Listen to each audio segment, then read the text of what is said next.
Selamat siang teman-teman di Facebook, saya Valentina dari Kecara Forest Retreat di Bentong Pahang, Malaysia. Hari ini saya akan melanjutkan live stream dari The Promise, biografi dari guru saya, His Eminence Cham Rinpoche, mulai dari halaman 144 sampai dengan 146. Jadi, mari kita mulai. Sebelumnya saya ingin menunjukkan ini foto guru saya semasa beliau masih muda di Los Angeles. Jadi meskipun hidupnya cukup sulit, Rinpoche tetap bersuka hati karena di Los Angeles akhirnya beliau mendapat kesempatan untuk mempraktekkan Dharma. Ya. Kita mulai halaman 144. Hollywood beckons a possible future in the movies. Jadi Hollywood memanggil suatu kemungkinan masa depan di industri film. Kita lanjutkan. Halaman 145. As a tall, good-looking 18-year-old Asian boy, Rinpoche attracted attention wherever he went. Because of his exotic look, he was often even solicited on the streets for adult movies. So Rinpoche had to quickly learn how to avoid these types of situation. Jadi bisa kita lihat di foto ini pada saat Rinpoche masih muda, Rinpoche itu cukup tampan. Jadi pada saat itu beliau masih berusia 18 tahun dan Rinpoche menarik perhatian kemanapun dia pergi karena rupanya yang eksotik. Biasanya dia sering dicari di jalan, ditawarkan kesempatan untuk bermain di X-rated movie. Dan Rinpoche segera belajar bagaimana cara menghindari situasi seperti ini. At TDL, Rinpoche once received a message from Paramount Studios. They were producing a Tibetan theme movie and were looking for someone who was well versed in the customs and traditions of Tibetan Buddhism. The studio had heard about a Mongolian boy in LA who was very familiar with Tibetan altars. The agent who called was a lady named Joyce. She asked if Rinpoche would be interested in going to the studio for an interview and to assist in the stage setting of altars. Jadi di TDL, Rinpoche pernah menerima sebuah pesan dari studio Paramount, yaitu salah satu studio besar di Hollywood, dan mereka sedang memproduksi film yang bertemakan Tibetan Buddhism. Ya. Dan mereka mencari seseorang yang ahli dalam kebiasaan dan tradisi Tibetan Buddhism.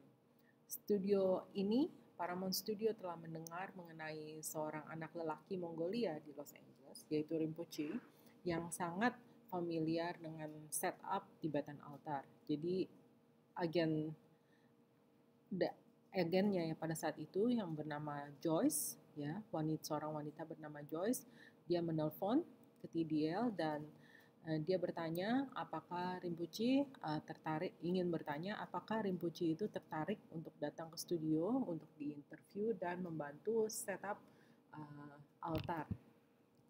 The message had been left on an answering machine in Geshe-la's apartment, and a nun who was Geshe-la's secretary told Rinpoche about the message. Excited, Rinpoche asked her for Joyce's contact number. Pesan ini ditinggalkan di mesin telepon di apartemen Geshe-la, dan seorang biksuni yang merupakan sekretaris Geshe-la menyampaikan pesan ini kepada Rinpoche. Dan Rinpoche tentu saja senang sekali, dan Rinpoche bertanya kepada biksuni ini mana nomor telepon Joyce.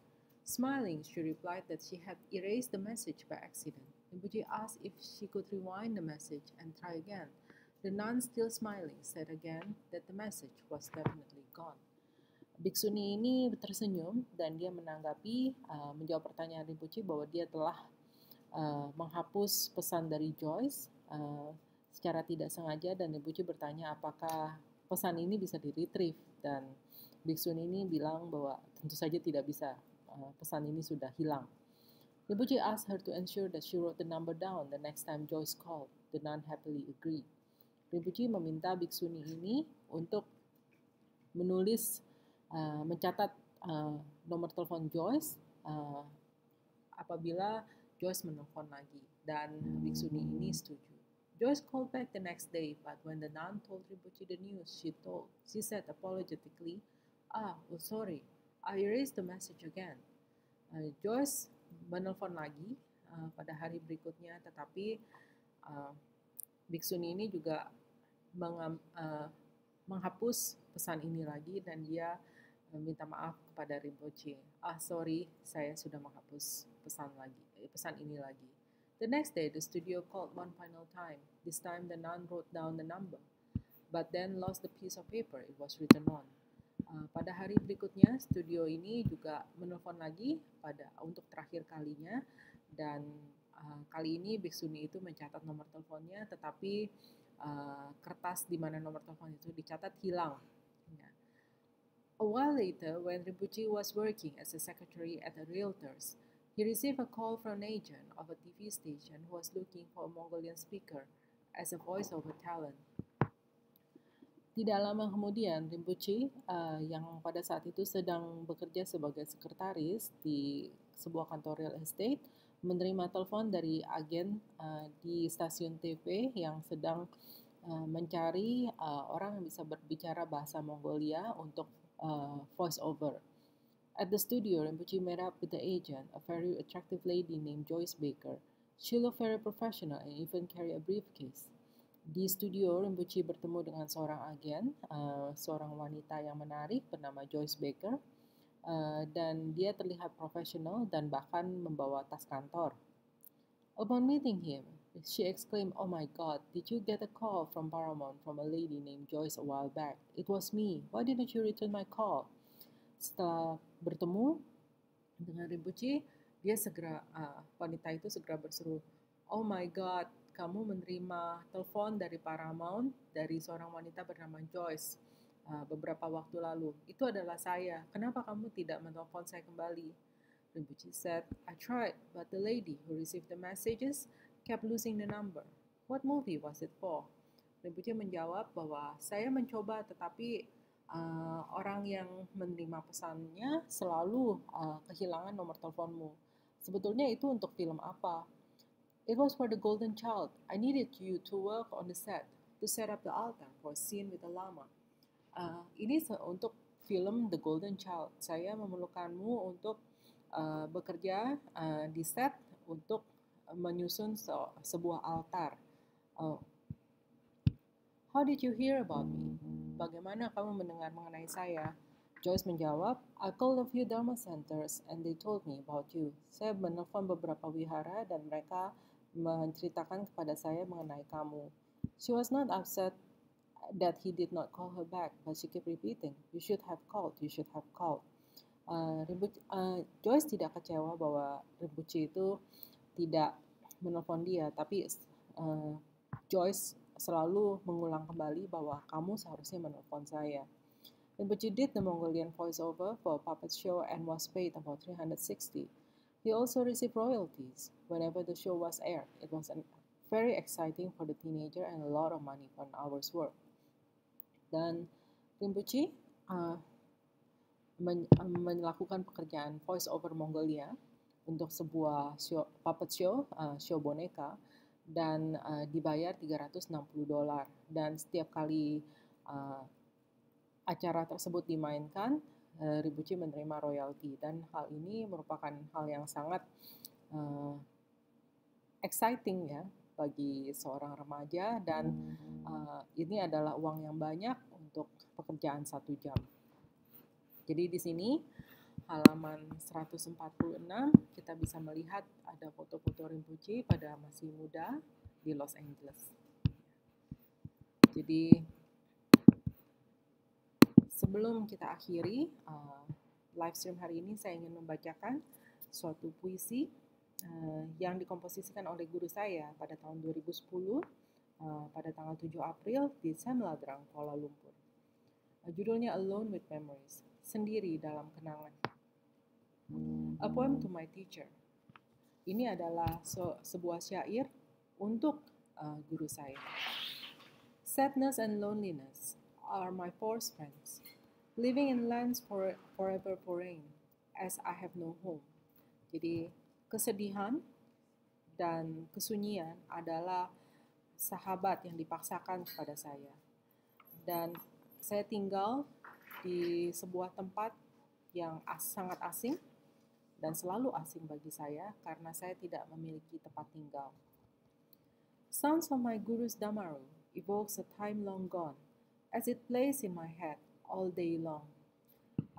Suara genderang guru saya selalu mengingatkan saya pada waktu yang telah berlalu. Dan suara ini bermain di kepala saya sepanjang hari. My guru's memory I projected onto my daily life keeps me going in a place I'm forced to call home. Kenangan mengenai guru saya selalu saya proyeksikan dalam kehidupan saya sehari-hari dan selalu membuat saya tetap bertahan di tempat yang saya harus panggil sebagai tempat tinggal saya atau rumah saya. Tragic am I living in a time that has passed, a memory that I must wake from although I resist. Sebetulnya tragis karena saya tinggal di waktu yang telah berlalu, kenangan yang saya harus bangkit dari kenangan tersebut walaupun saya tidak ingin bangkit. My work and burden haven't any end, yet I have to trudge on. On to where?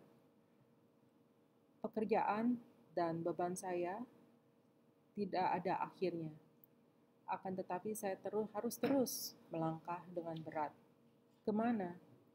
Is there any respite from my hopes and optimism? Apakah ada istirahat dari harapan dan optimisme saya? Or is it better to accept reality, which is cynicism? Atau apakah lebih baik menerima realitas, yaitu sebuah yang sinis? Ya? I long for my youth, not for the false hopes it promised. Saya ingin atau kangen kepada masa muda saya, bukan karena harapan palsu yang dia janjikan, but to hear the sound of my glorious guru playing his divine music. Tetapi untuk mendengar suara guru saya yang mulia memainkan musik ilahinya. On his damaru again, di damarunya lagi. To be warmed by his wisdom, blessed by his strength, untuk dihangatkan dengan kebijaksanaannya dan diberkahi dengan kekuatannya. And to feel hope again, a hope that hangs in there, but often slips away again. Untuk merasakan harapan lagi, harapan yang selalu ada di sana, tetapi selalu pergi lagi.